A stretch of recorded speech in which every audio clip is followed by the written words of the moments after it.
G'day guys, Paul Sebastiani here for the Blue Abroad VFL match report from Saturday afternoon down there at Icon Park. It was the Carlton reserves up against Brisbane Lions reserves, and it was well, I know I go through the AFL listed players every week, and that's usually what takes the story. But I think it was the actual game that took the story in this one. Really weird one. We ended up winning fairly comfortably in the end. Final result being 24-10, 154 to Brisbane, 13-7, 85 in that game. But it was a really topsy-turvy first half. We managed to kick 12-1 in the first quarter against Brisbane, who kicked 3 straight 18. So we're up by a fair bit at quarter time. Really interesting first quarter. And then it was an even more interesting second quarter.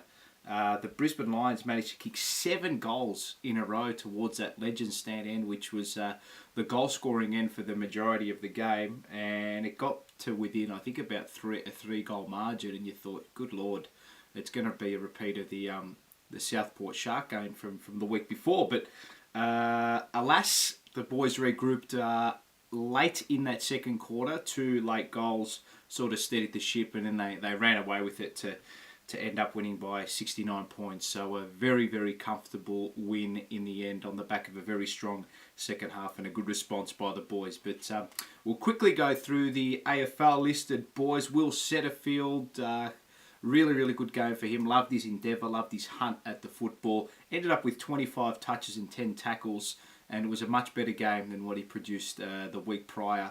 Found the ball a lot easier too, and he was a focal point in midfield for the Carlton reserves on the weekend, which is pleasing to see.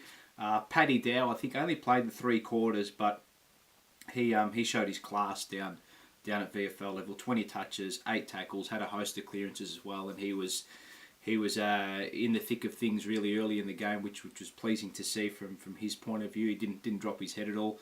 I don't know if he was taken off the ground early because of just player management and time management, or if it was to do with the bump, or maybe there was a risk of there being a laid out in the game against the Lions, but I'm not 100% sure there. But yeah, he only played 3 quarters. Looked really good. Not too sure if he was really bashing the door down to get back up into the first team, but you know, if he keeps producing performances like this, there's no reason why he can't come back into the team if someone drops off in midfield. Lockheed OBrien was a really interesting one for me. He had 20 touches, had a couple of turnovers, but his run and carry is what set him apart from the rest on the day. Really impressed. There was a really impressive passage of play on the outer wing, away from the broadcast wing, towards the city side of the ground, where he sort of dashed away from halfback, took a few running bounces, and top flight. Deliver the ball inside forward 50. So he's got to start doing that too. But the one thing I noticed from him, and this is what I think he really needs to start bringing into the senior side, is owning the midfield. What I wrote down here was, you can see it here, I wrote down voice. That was the first thing I circled. He was yapping about all day, instructing his troops, his midfield troopers, to get into position, to cover the outlets, to make sure that they were balanced at the stoppage as well, not favouring one side too much from a defensive point of view, and not favouring one side too much from an offensive point of view. So it was his leadership that really stood out in the win on the weekend, and that's what he really needs to start taking into AFL level as well.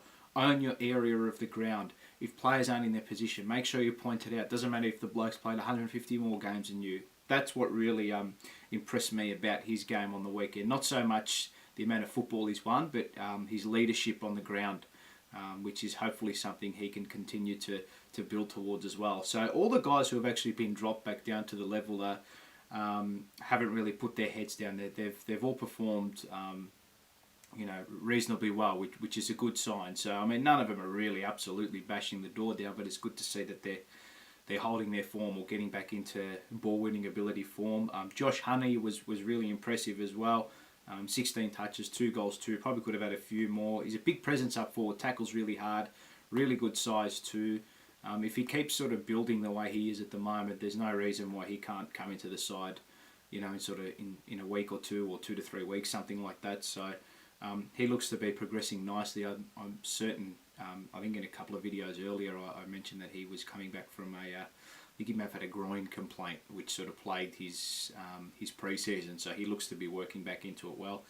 Sam Ramsey, probably the quietest of his 3 games, or sort of 3 to 4 game patch over the last month.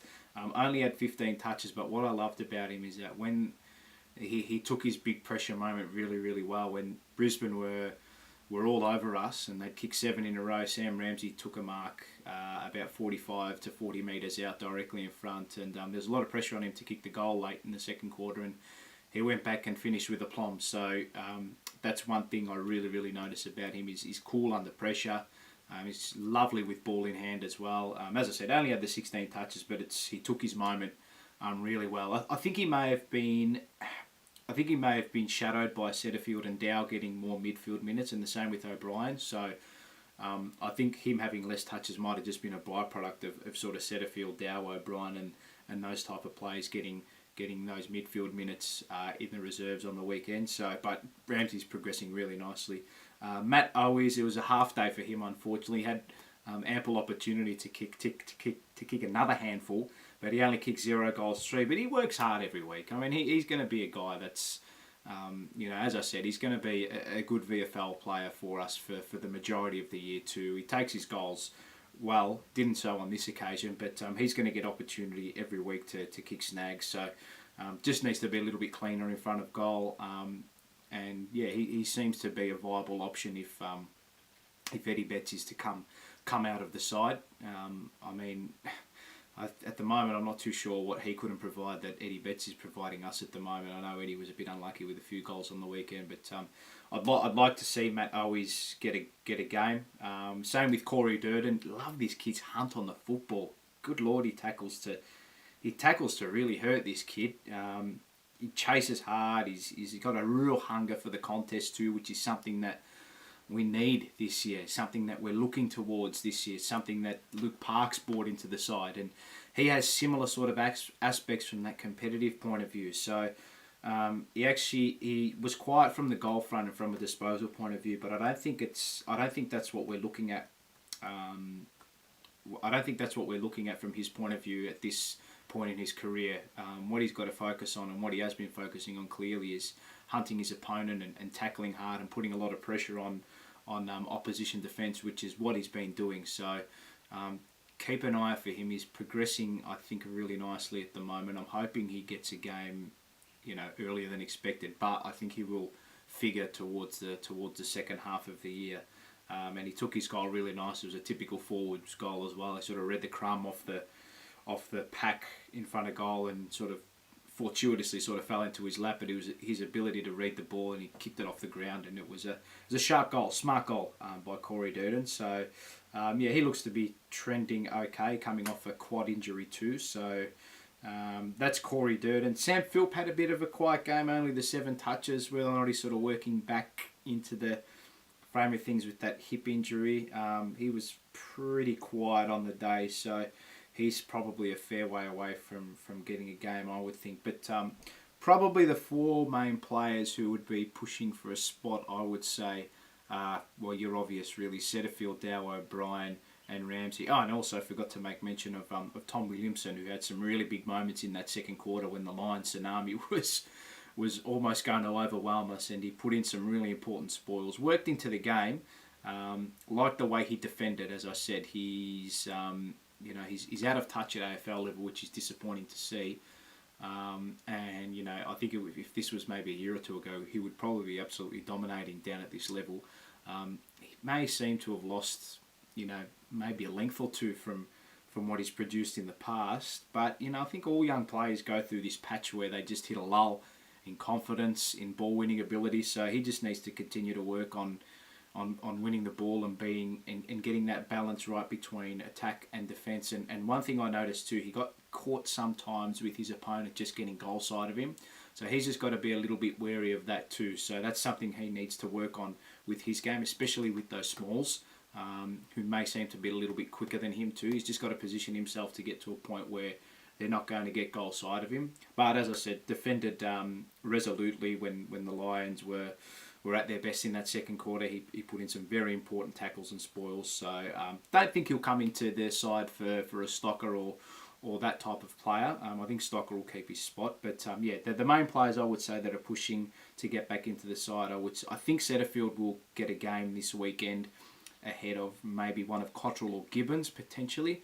Josh Honey could play if they want to go with that type of medium to sort of solid size forward. And O'Brien and Dow are probably the other two that would be pushing their case for a spot this week. So. And I wanted to make mention too of the VFL listed boys who were quite impressive on the weekends. Parsons and Crocker. Parsons had 21 touches and 5 goals in arguably a best on ground performance, and Ben Crocker kicked 7 goals from 11 marks. So I don't know if we've got a spot coming up in the middle of the year for the that sort of rookie draft that they're looking at. I'm not too sure if that's going to occur, but if it was to happen, then Parsons, the extra long player, and Ben Crocker would be someone that we might consider, especially, Jack's got the shoulder as well. And yeah, we don't know how the form of Mitch McGovern and Levi Casbolt is going to go sort of throughout the year. So those two look like viable options, and the ruckman as well, Alex Murkov, who's very, very raw. He's only played a handful of AFL games and was only signed up a couple of weeks before the season started, so he competes really well, and he does the team things. He gets the ball, he knows he's not the greatest kick, and he looks for the handball too. So those are 3 guys to look out for from a VFL listed point of view. And as I said, the main blokes to push back into the AFL side: Setterfield, Dow, O'Brien, and probably Honey. The 4 fellas that we'd be looking at the moment, I'd say. So onwards and upwards to next week. We have a midday game against Essendon next week at Windy Hill, which is an interesting time because I don't think it'll really allow people to go and have a watch of that game and then get to the G on time. So, but if you do get down there, keep an eye out for me. I'll be down there nice and early to set up and have a look at how the boys play in their round 4 game. So 1-1 for the VFL boys, and that was a good percentage booster on the weekend. Make sure you like and subscribe to me on Twitter at PaulSeb05. That's at Paul05. So keep an eye for that. Always happy to talk about the reserves and the senior boys too. So thanks everyone for listening, and hopefully leave some comments as well, and I'll venture to respond to those too on the YouTube channel. Thanks guys.